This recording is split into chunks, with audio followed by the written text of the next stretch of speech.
in Buddhism, change is emphasized. First, to unsettle people who think that they can achieve permanence by hanging on to life. And it seems that the preacher is wagging his finger at them and saying, you know, like the Scotch preacher one day saying to Sunday congregation, preaching on the text, vanity of vanities, all is vanity. And what about the rich food you put into your mouths? It is vanity. And the fine raiment you put on your backs, it is vanity. And all your playing around, going to golf instead of coming to the kirk of the Sabbath, it is vanity. And you'll be spending all your lives devoted to vanity, and the last day will come, the day of your death, and because you've devoted your life to vanity, you'll go down to the burning, fiery, brimstone pits of hell. And there you'll look up and say unto the Lord, oh Lord, I didn't know it. Oh Lord, I wouldn't have devoted my life to vanity if I'd known it. Oh Lord. And the Lord, he'll look down, and he'll say unto you, out of his infinite mercy, well, you know it now.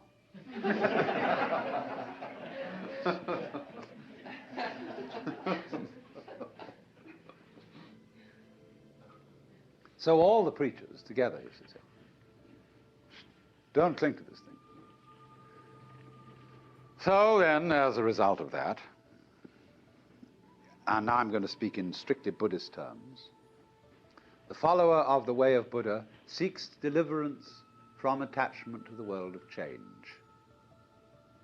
He seeks nirvana, the state beyond change, which the Buddha called the unborn, the unoriginated, the uncreated, and the unformed.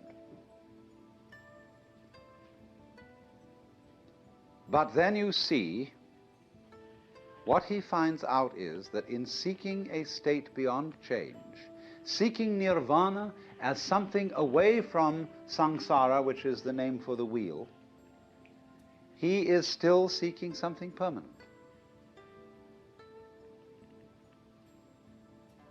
And so there are, as Buddhism went on, they thought about this a great deal. And this very point was the point of division between the two great schools of Buddhism, which in the south were Theravada, the doctrine of the Thera, the elders, sometimes known disrespectfully as the Hinayana. Yana means a vehicle, a conveyance, a diligence, or a ferry boat. This is a yana. And I live on a ferry boat because that's my job. Then there is the other school of Buddhism called the Mahayana. Maha means great, hina, little. The great vehicle and the little vehicle.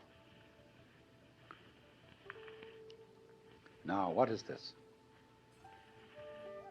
The Mahayanists say, your little vehicle just gets a few people who are very, very tough ascetics and takes them across the other shore to nirvana. But the great vehicle shows people that nirvana is not different from ordinary life.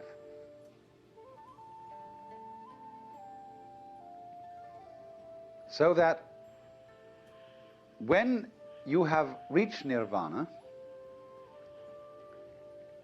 if you think, now I have attained it, now I have succeeded, now I have caught the secret of the universe, and I am at peace, you have only a false peace. You have become a stone Buddha.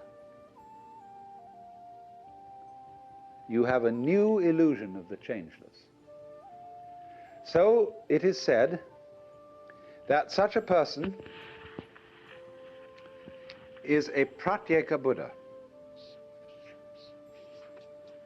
That means private Buddha.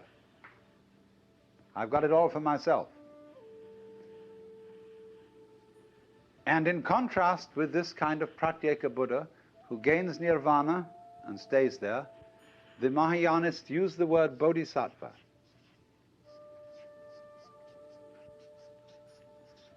Sattva means essential principle, bodhi, awakening.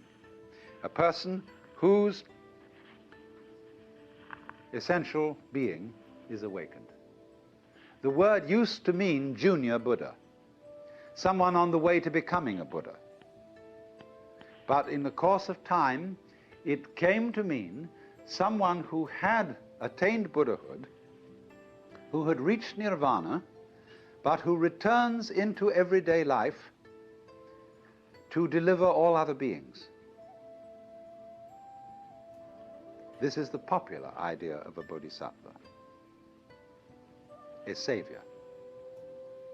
And so in the popular Buddhism of Tibet and China and Japan, people worship the bodhisattvas, the great bodhisattvas, as saviors.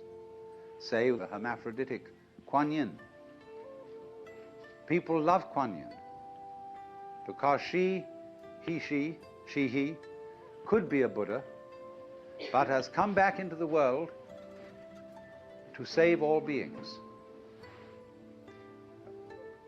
The Japanese call he, she, Kannon.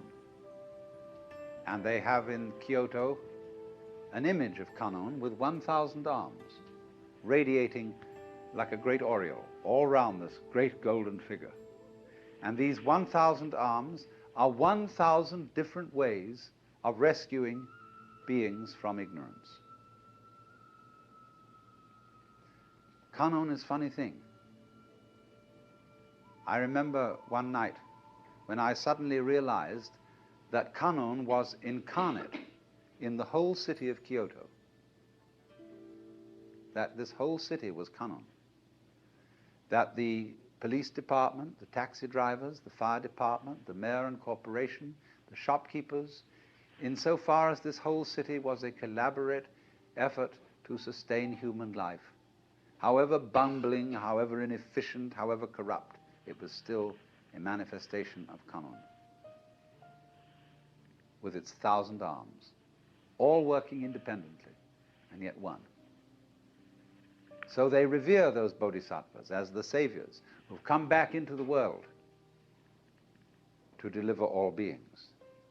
But there is a more esoteric interpretation of this. The bodhisattva returns into the world.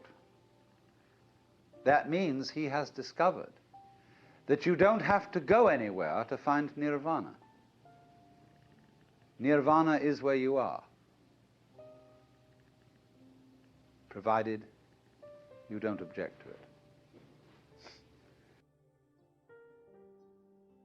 Change, and everything is change, nothing can be held on to. To the degree that you go with a stream, you see, you are still. You're flowing with it. But to the degree you resist the stream, then you notice that the current is rushing past you and fighting with you. So swim with it. Go with it. And you're there. You're at rest. And this is, of course, particularly true when it comes to those moments when life really seems to be going to take us away. And the stream of change is going to swallow us completely. The moment of death. And we think, oh, this is it. This is the end. And so at death we withdraw, say, no, not that, not yet, please.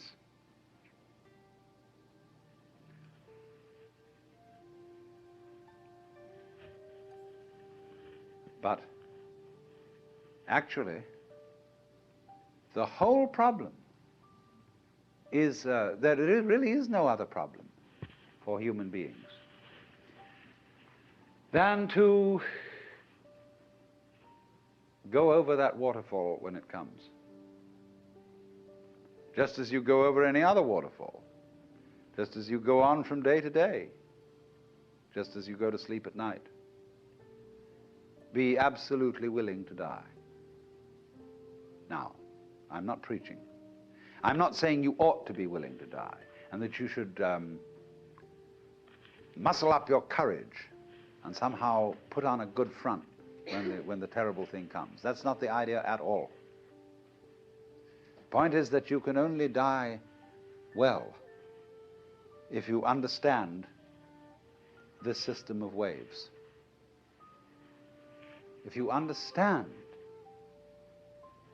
that your disappearance as the form in which you think you are you, your disappearance as this particular organism, is simply seasonal. That you are just as much the dark space beyond death as you are the light interval called life. These are just two sides of you, because you is the total wave. See, you can't have half a wave. Nobody ever saw waves which just had crests,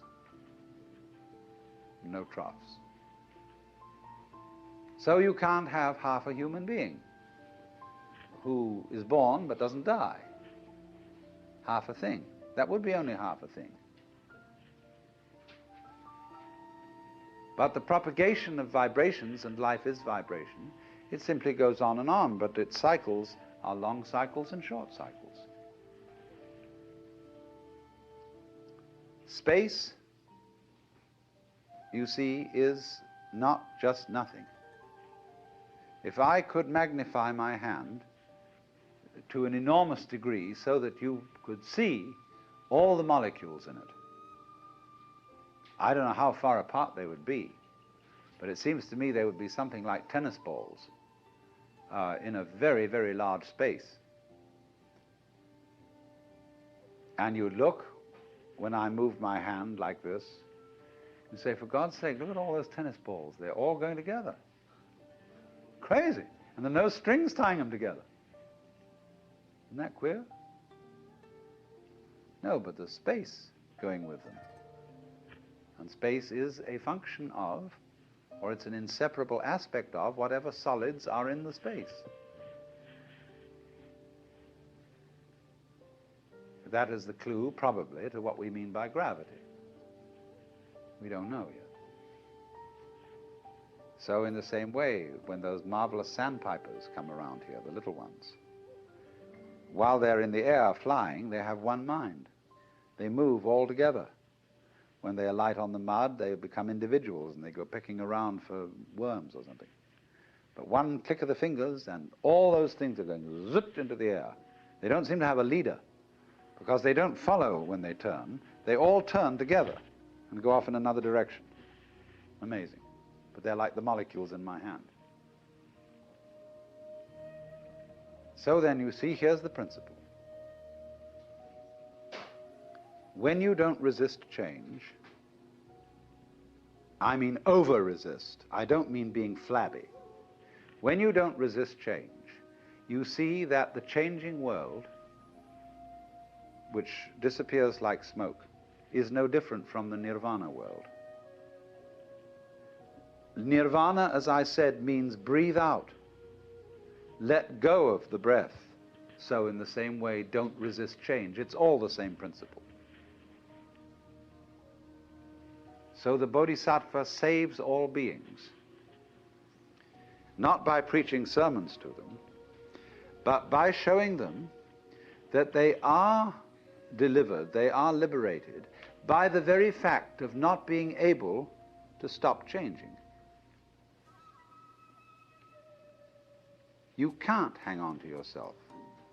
You don't have to try not to hang on to yourself. It can't be done, and that is salvation. Memento mori, be mindful of death. Gurdjieff says in one of his books that the most important thing for anyone to realize is that you and every person you see will soon be dead. See, it sounds so gloomy to us because we have devised a culture fundamentally resisting death. I love the story of a conversation at an English country house at a dinner party where the hostess started up the question of death and asked the various guests what they thought was going to happen to them when they die. And some thought about reincarnation, and others thought about various kinds of different planes of being, and others thought they were going to be annihilated. But none of the guests had answered except Sir Roderick, who was a kind of a military type, but a very devout pillar of the Church of England. He was the church warden, chief of the vestry in the local country parish. And the lady said, "Sir Roderick, you haven't said a word. What do you think is going to happen to you when you die?" "Oh," he said, "I am perfectly certain that I shall go to heaven and enjoy everlasting bliss, but I wish you wouldn't indulge in such a depressing conversation."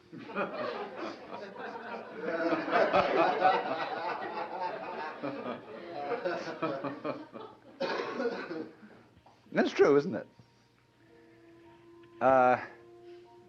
Death in the Western world is a real problem. We hush it up. We pretend it hasn't happened. Our morticians, who are very smart commercial operators, know exactly what's expected of them. And they make death just awful by pretending it doesn't happen. See what happens. You go to a hospital and you're at the end. You've got terminal cancer. And all your friends come around and they wear false smiles and they say, "Cheer up, you'll be all right.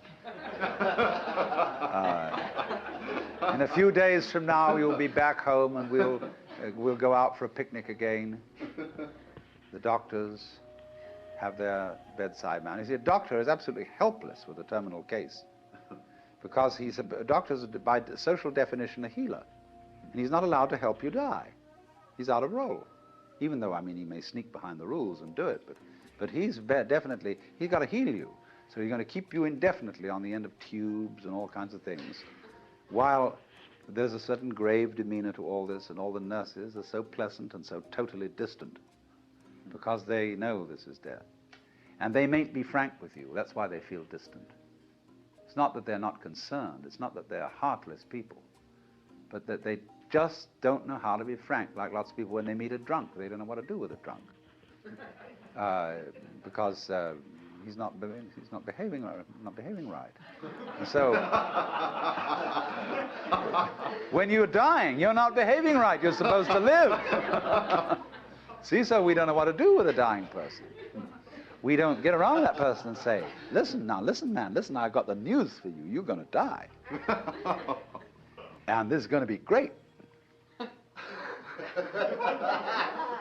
Look, no more responsibilities. Don't have to pay those bills anymore. Don't have to worry about anything. You're going to just die. And let's go out with a bang. Let's have a party, see? We'll put some of that morphine in you so that you won't hurt too much. But we're going to prop you up in bed, and we're going to bring all our friends around, and we're going to have champagne, and you're going to die at the end of it, see? And it's going to be just marvelous. Just like being born, see? When we had birth problems, see, all women used to think that birth had to be painful. It was good for them.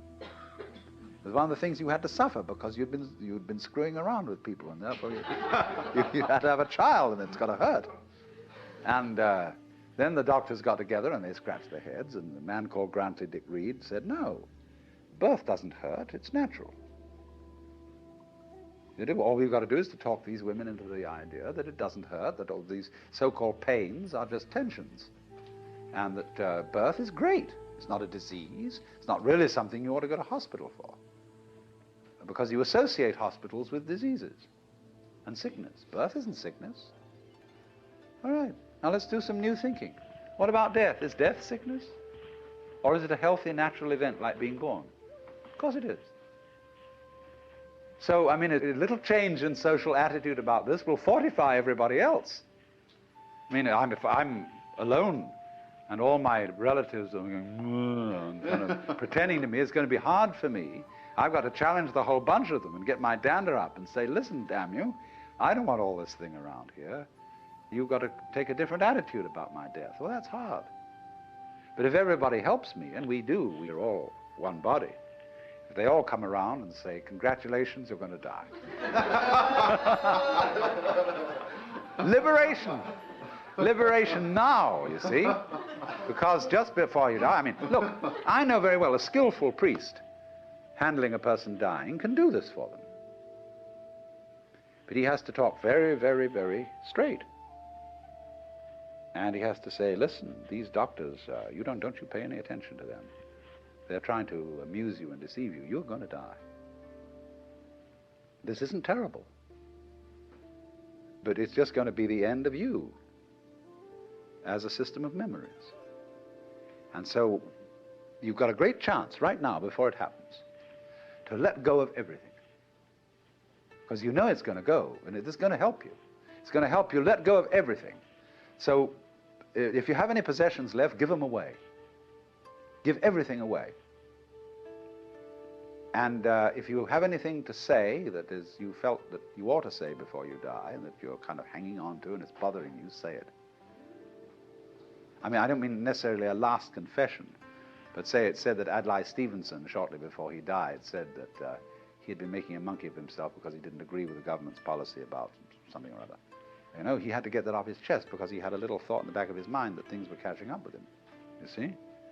So the moment comes when this thing called death has to be taken completely, not as some ghastly accident, something that all your friends are going to stay away because you're awful. I mean, sometimes people, when they die, are in a very unpleasant physical condition. They don't smell good, they don't look good, and so on. But an enormous amount can be done with scientific methods to make things reasonably tidy from a purely sensory point of view. But the main thing is the attitude, that death is as positive as birth and should be a matter for rejoicing, because death is the symbol of the liberation. There is a wonderful saying that Ananda Kumaraswamy used to quote. I pray that death will not come and find me still unannihilate. In other words, that man dies happy if there is no one to die. In other words, if the ego has disappeared before death caught up with it. But you see, the knowledge of death helps the ego to disappear, because it tells you you can't hang on. So what we need, if we're going to have a good religion around, that's one of the places where it can start. Having, I don't know, well, nowadays I suppose they'd call it the Institution for Creative Dying.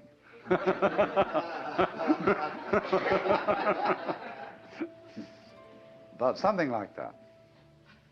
And you can have one department where you can have champagne cocktail party to die with, another department where you can have glorious religious rituals and priests and things like that, another department where you can have psychedelic drugs, another department where you can have special kinds of music, anything, you know. All these arrangements will be provided for in a hospital for delightful dying. But that's the thing, to go out with a bang instead of a whimper.